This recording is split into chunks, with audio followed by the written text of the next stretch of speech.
Today, maps are everywhere, on smartphones, in cars, at our fingertips. We're accustomed to knowing our exact location. But 300,000 years ago, there were no paper maps, no GPS, no official place names. So how did our ancestors leave Africa and spread across the globe? They didn't stay in one place. They crossed forests, traversed plains, followed rivers, climbed mountains, and waded through freezing streams. They had no concept of direction in the modern sense. But they knew how to go and how to return, not through devices, but through the brain. The secret lies deep within the brain's structure, the hippocampus. This is the center of spatial memory, allowing the human mind to create internal mental maps of the surrounding environment. Without physical maps, they carried biological ones, updated with every step. Homo sapiens developed exceptional spatial memory because their survival depended on it. A hunter-gatherer group had to remember hundreds of locations, seasonal water sources, fruit-bearing trees, hunting grounds, safe caves, and predator-prone areas.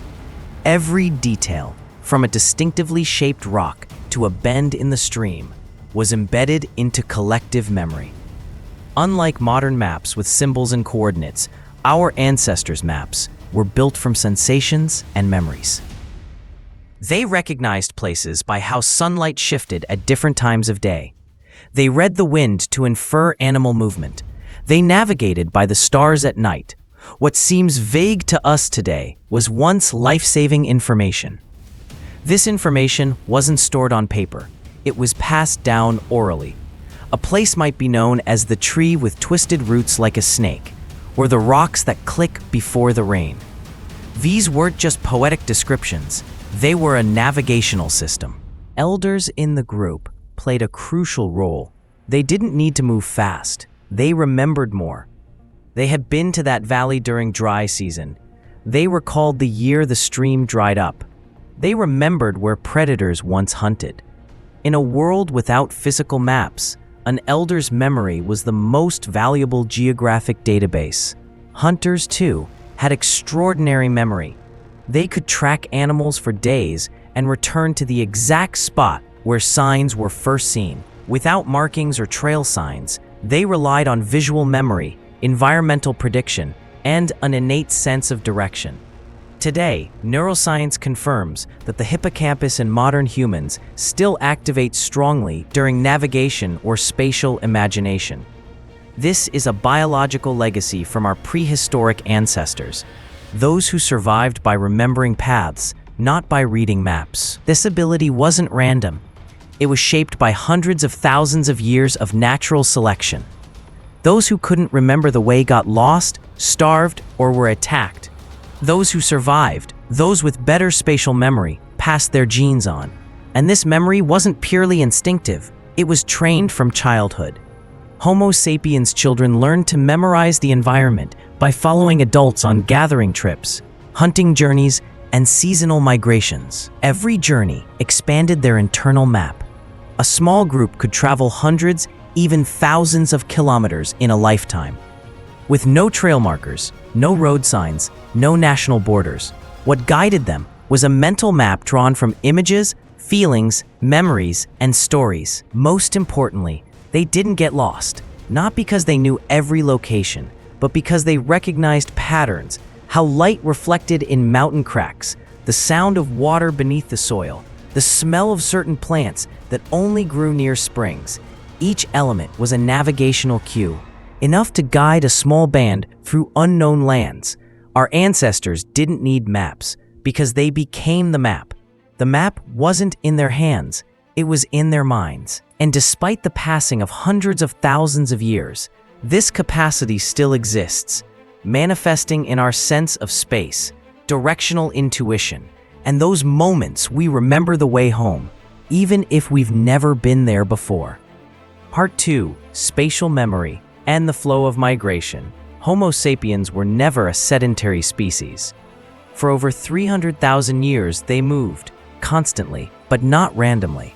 Prehistoric migration wasn't a reckless journey, it was a survival strategy, based on spatial memory, environmental observation, and collective oral tradition. Migration along rivers, navigation by water.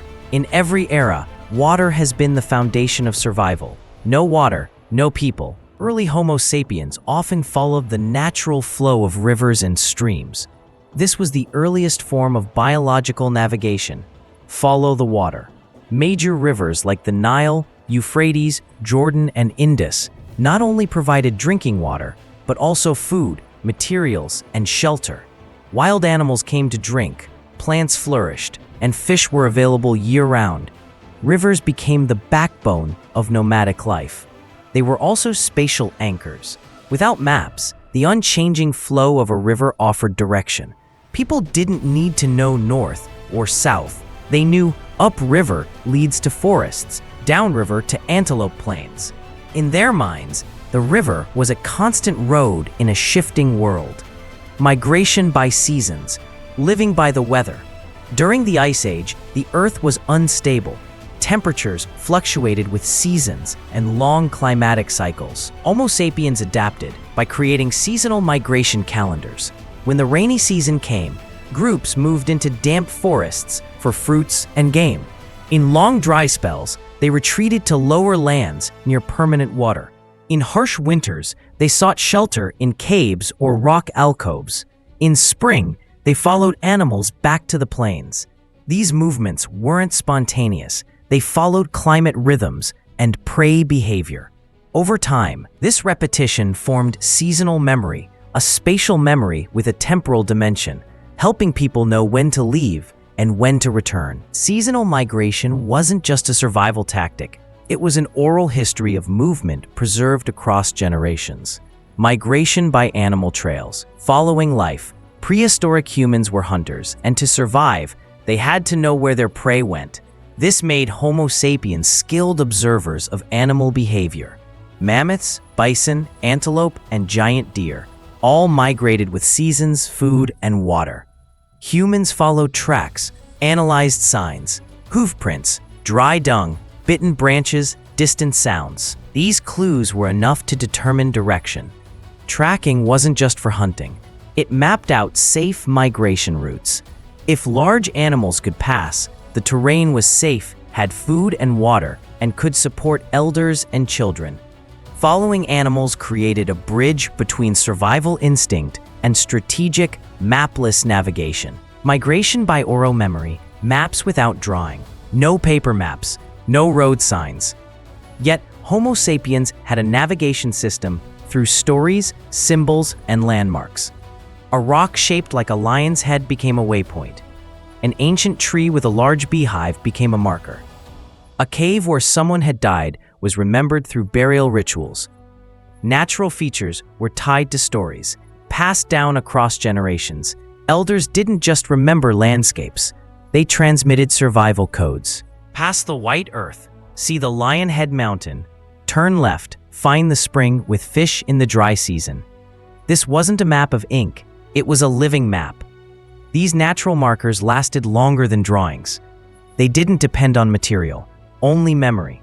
Even if the group split, moved far, or lost members, the stories remained, and so did the mental map.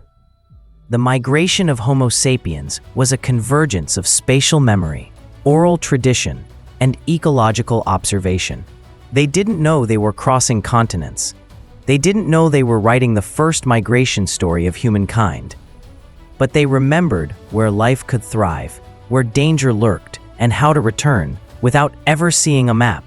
That's why, with bare feet and a powerful brain, our ancestors journeyed from East Africa across the Middle East, Asia, Europe, and eventually reached Australia and the Americas. No maps were drawn, but every step had a direction. Part 3. A journey without compass, memory, symbol, and fire. Prehistoric humans had no maps, no compasses, and no official navigation symbols. Yet, they found their way, not only through forests, mountains, and plains, but across thousands of kilometers, over generations. They didn't just travel, they returned, they linked places, they transformed routes into memory. Their navigation tool wasn't outside the body, it was inside the mind. At the core of this ability was spatial memory. But this memory didn't function in isolation. It wasn't like a computer recording coordinates or paths. Instead, Homo sapiens' spatial memory was embedded in stories, rituals, songs, and symbols. It wasn't just a cognitive function, it was a method of organizing essential information in a world without writing. A prehistoric child didn't learn from books. They learned from fireside storytelling. Elders recalled where they once hunted mammoths. They spoke of rivers that flowed past the tree with the giant beehive or the mountain shaped like a lion's head. These places weren't named, they were connected to collective memory. A location wasn't just a coordinate, it was an event, a story, a bond between people and the land. Humans navigated through symbols, not artificial signs. They observed the shapes of rocks, trees, clouds, cliffs. A rock resembling an animal indicated a turn. A lone twisted tree in the middle of a plain marked a resting spot. A cliff bearing a red handprint marked where ancestors had left their mark. Each natural symbol became a spatial anchor. Crucially, these were stored intuitively, not decoded, not labeled. This was a unique navigation system, combining visual recognition, emotional memory, and pattern detection. Homo sapiens didn't just remember where a place is, but what it looked like, how it felt to stand there. Who had been there before? They transformed landscapes into living maps, infused with cultural depth, not just geographic data. In that system, fire played a central role. The hearth wasn't only for warmth or cooking. It was a hub of social connection, memory, and spatial orientation. When a group stopped, they left behind ash, bone fragments, broken stones, sometimes even children's footprints or butcher marks. These traces, though small, served as evidence people were here. When another group returned, they could detect the smell of old smoke, the silvery ash, or bones worn smooth by wind. They didn't just see, they smelled, touched, and sensed the passage of time. These old fires became community memory markers. A place could be reused years later because collective memory never forgot it. Some hearths were marked with ritual, stones arranged in circles, carvings on cave walls, red ochre or charcoal symbols. These were more than shelters. They were spiritual maps, tied to ancestors, rituals, and survival stories. Fire also helped orient time. Each evening, when daylight disappeared, the hearth became the group's small center of the universe. Around it, they told stories, recalled paths, memorized routes. It was here that spatial landmarks were turned into narratives so that children could remember and pass them on. Without fire, communal memory would not have endured. Without symbols, humans couldn't distinguish hundreds of places with the naked eye. And without stories, those memories would have died with those who saw them. All of this shows that Homo sapiens built a mapping system without maps, one that operated through emotional memory, natural symbols, and social behaviors. They didn't get lost, because every place they went was connected to a story, a ritual, or a fire that once burned. From a modern perspective, this was a non-linear form of navigation. No straight-line path from A to B, but a spatial network woven from memory. Each person in the group was part of the map, and as they told stories, the map stayed alive. In the end, we can say Homo sapiens didn't need compasses because their nervous systems were programmed to navigate using symbolic memory. And in a world with no signs, no national borders, it was fire, symbol, and story that allowed them to go and return. Not in a straight line, but along a web of memory engraved in the brain. Part 4, Tracking Beasts, Reading the Land Through Instinct. The ancient map of humanity wasn't drawn in ink. It was read with eyes, noses, and careful attention to detail on the ground. Beyond spatial memory and natural symbols, Homo sapiens relied on another form of navigation, animal tracks. This was both survival data and a precise orientation system in a world with no marked trails. 1. footprints, and droppings. Reading the ground. Every footprint in soft earth was a piece of data. To modern eyes, it might seem meaningless, but to a prehistoric hunter, it revealed everything needed to act. What species it was, how long ago it passed, its direction, speed, even condition. A heavy print might indicate pregnancy. A deep scattered track might mean it was fleeing. Animal droppings weren't just waste. They revealed diet, health, and the group's recent location. If still warm, prey had just moved. If completely dry, days had passed. By analyzing both tracks and droppings, Homo sapiens created a mobile animal map and used it to plan movement. No technology required. Just eyes trained by experience and brains wired for pattern recognition. This was, in effect, a form of real-time mapping. 2. Game trails and feeding grounds. Using animal roads, large animals weren't only prey, they were pathmakers. Mammoths, antelope, and bison all followed repeated routes, forming trails through forests or across plains. These paths, cleared by hooves, antlers, and bodies, became nature's transportation network. Homo sapiens learned to recognize them. A slightly sunken path, lacking grass with repeated hoof marks, clear signs. Hunters followed these paths, not just to find animals, but to locate safe passage. If big animals could walk it, it wasn't too steep, dangerous, or dry. Feeding grounds told more. Trees stripped bare, bark scratched by antlers, claw marks on dirt. All confer food, life, and potential hunting. Ancient humans didn't carve their own trails. They reused routes built by other species. It was efficient, low risk, and energy-saving in a volatile environment. 3. Sky and wind. Navigating by senses. Prehistoric orientation wasn't just below the feet, it also looked skyward. They observed cloud movement, sky color, sun angle, and star positions. These gave them temporal cues, but also spatial ones. Low clouds meant shifting winds. Damp smells signaled nearby water. A strange hue at dusk hinted at weather change. Combining sensory input, Homo sapiens could decide, move or stay. They didn't measure with numbers.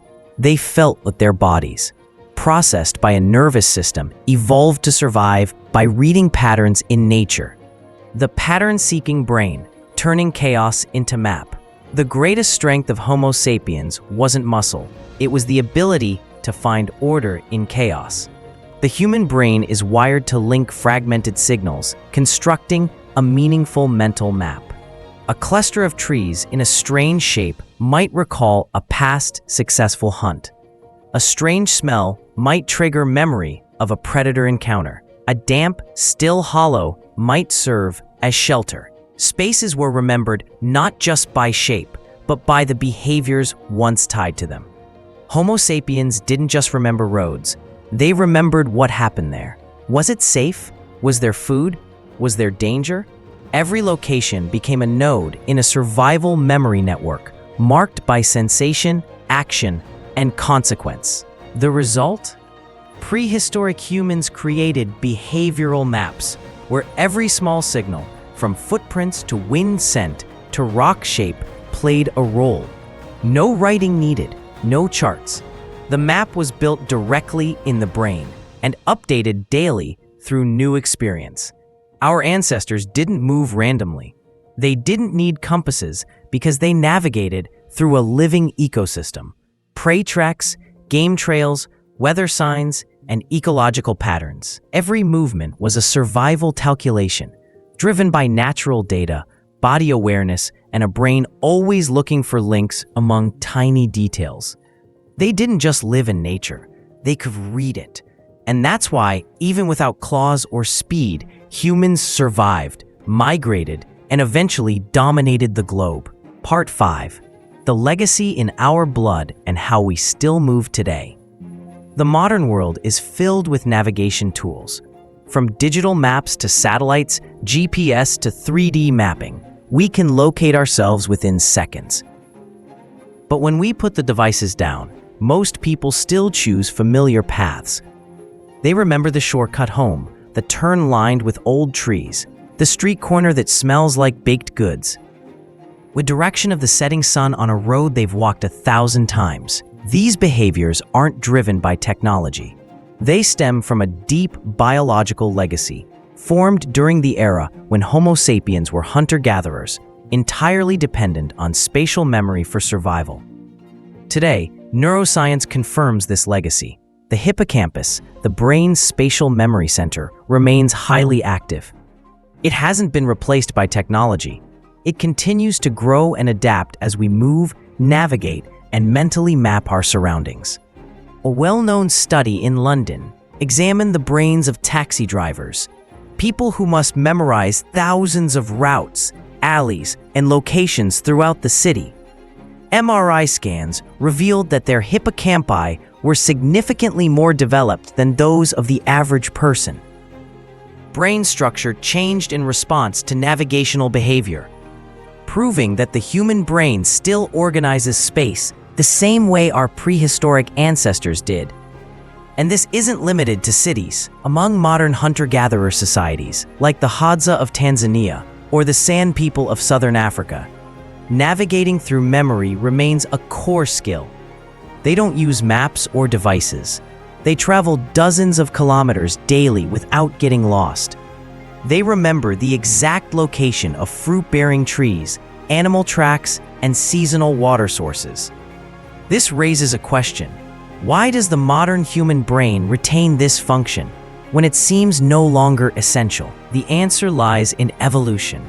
For 99% of our history, humans had no maps, only memory. Remembering the locations of water, paths, shelter, and danger signals was a matter of life or death. Individuals who became disoriented, lost from the group, unable to find resources, faced high mortality. Spatial memory wasn't just useful, it was selected for, encoded in our genes, and passed down. Even in today's cities, our navigation behavior still carries traces of the past. Those who enjoy getting lost to explore are not behaving randomly. It's a modern echo of the ancient instinct to migrate and roam. Children who draw imaginary maps during play aren't studying geography. They are training their brains in spatial skills.